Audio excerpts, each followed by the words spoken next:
Hey gang, it's Rudder. How you doing?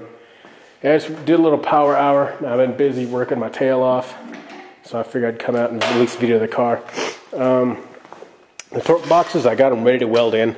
I just need to go grab some steel. I haven't had time to grab some steel yet because I want to finish cutting that rest of that rust out, and I want to weld a plate in there before I actually weld the torque boxes in, so I can treat it.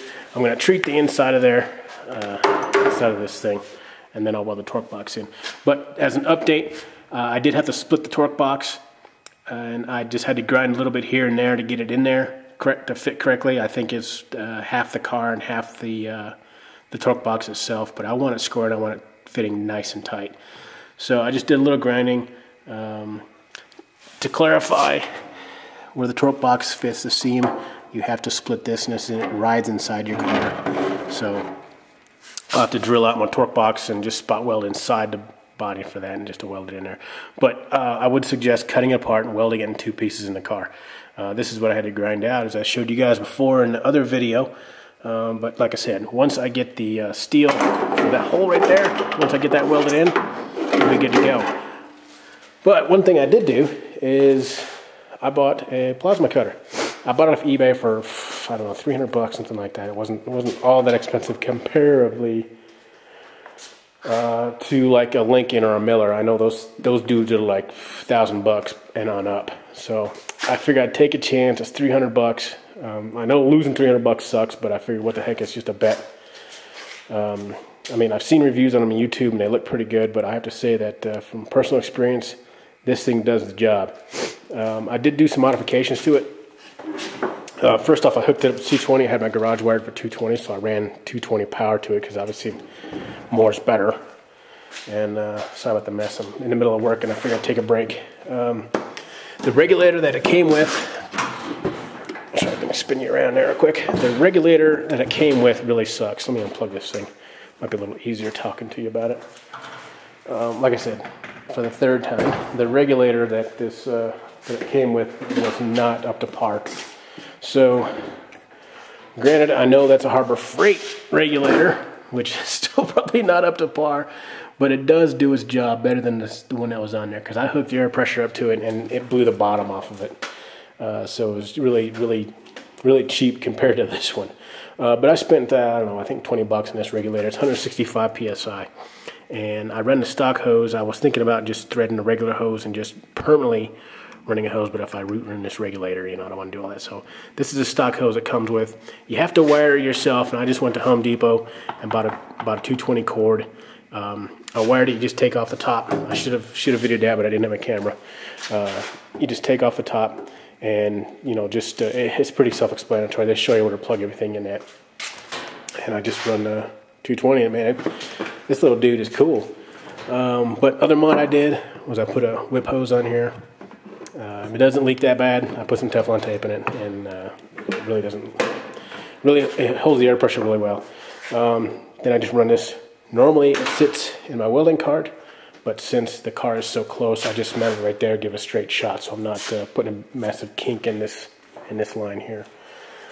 It's not a pilot arc style. That's why it's so cheap. You got to strike it against the frame, and then it starts to cut. But once I got this dude fine-tuned, like I said, it was cutting like a champ. This is a third set of tips I put on it. The first two, the first one I blew out within, I don't know, a minute and a half of trying to use it because I was trying to draw. You know, like I had it actually flush against the metal. I was dragging it, and I burned a hole in the tip. The second one, I was learning. I did the same thing, and then finally I learned to keep it. As soon as I saw the arc strike, I backed it off about, I don't know, about that far, and a quarter inch or so, and I used my finger on my glove, and I just simply dragged it down, and it worked pretty well. It seems to work. Air pressure is really finicky on these things. I would say at least 40 PSI is what I run. I tried lower. I tried 15. It wouldn't do much. It would sit there, and the tip would stall where you're cutting. Tried increasing it, and I think 40 is your sweet spot on this thing. But I have to say, for cutting, like I said, I cut out the shock towers, one of the shock towers, because I'm putting a Rod Custom front end in this thing, and I'll videotape that too. But you can see how thick the metal is. Let me see if I can get a good perspective by putting my finger up to it or something. but you can see how thick the metal is, possibly. And it's got a settings, it's got a rheostat on here on the front, and you can turn it up, but right now I got about 28, 29 or so. And it says it cuts up to 1/2 inch. I mean, I'd really like to try it against 1/2 inch, but I set it right about there, and it seems to be the sweet spot. Like I said, after I got it fine-tuned, that thing took me 20 minutes to cut out, 20, 25 minutes. Although I do have to say, you do need the metal, since it is not a pilot arc, you actually do need the metal kind of clean, or it kind of spits and sputters and stuff trying to arc. So that's what I'm doing on this side. I'm cleaning this out. Taking the Pour 15 off, which I got to say is, for what it's, I mean, it kept the rust off, but then again, the car was sitting in a garage for 8 years while I was overseas, so it wasn't exposed to the elements like normal cars would have been. But the Pour 15 did its job. I mean, when I left, it was about like this, so I just had to spray some Pour 15 on it to keep it from rusting. Other than that, guys, oh yeah, let me talk about tips real quick. If you happen to buy one of those, buy the spare tips too at the same time. It's like 15 bucks and you get a couple spare tips. I've already gone through 3 of them, so there's 2 out of this.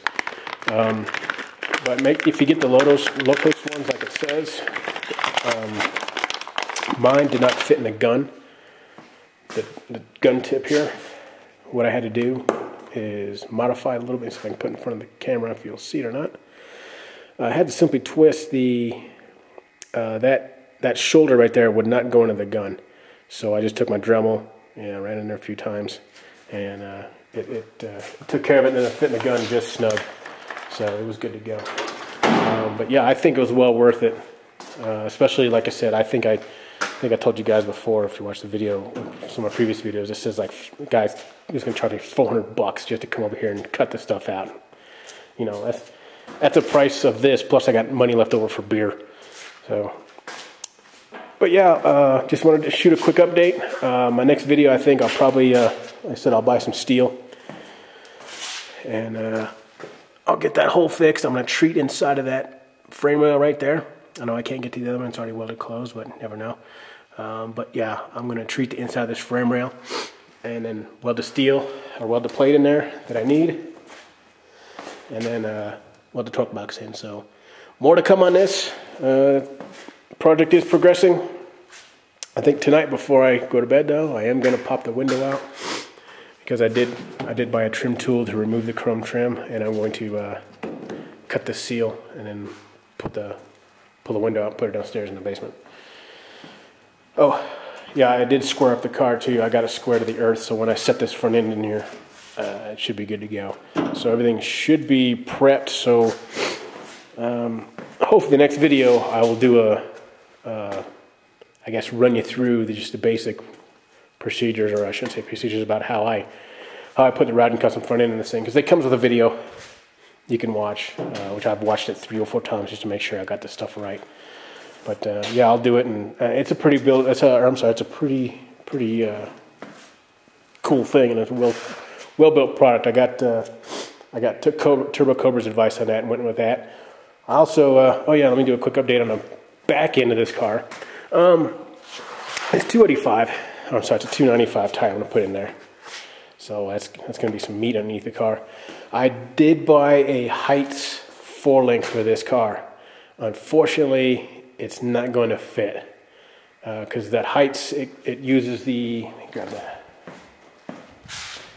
So for those of you thinking about buying a Heights 4-link, I mean, sure, it's a quality product, don't get me wrong, but it just wouldn't fit if you're going to tub the car, because it bolts to the stock frame, leaf spring locations. And if you're going to widen the car, you see where the leaf spring location is, right in the center line of where you need to tub.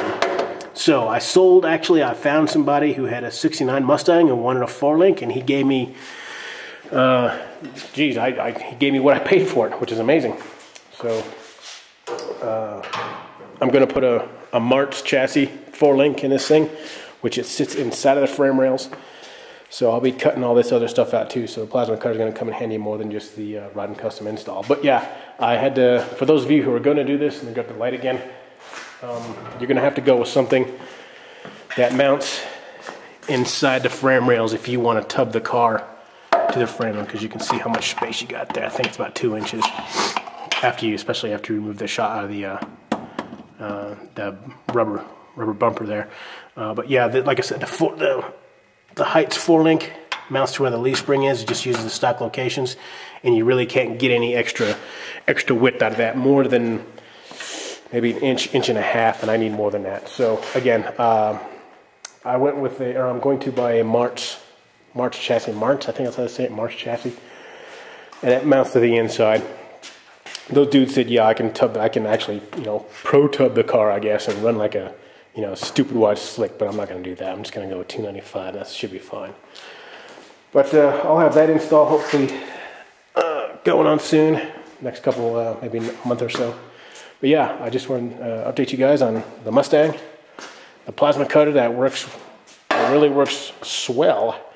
And all right, thanks for watching, guys, and I'll hopefully I'll update soon. And take it easy. Thanks.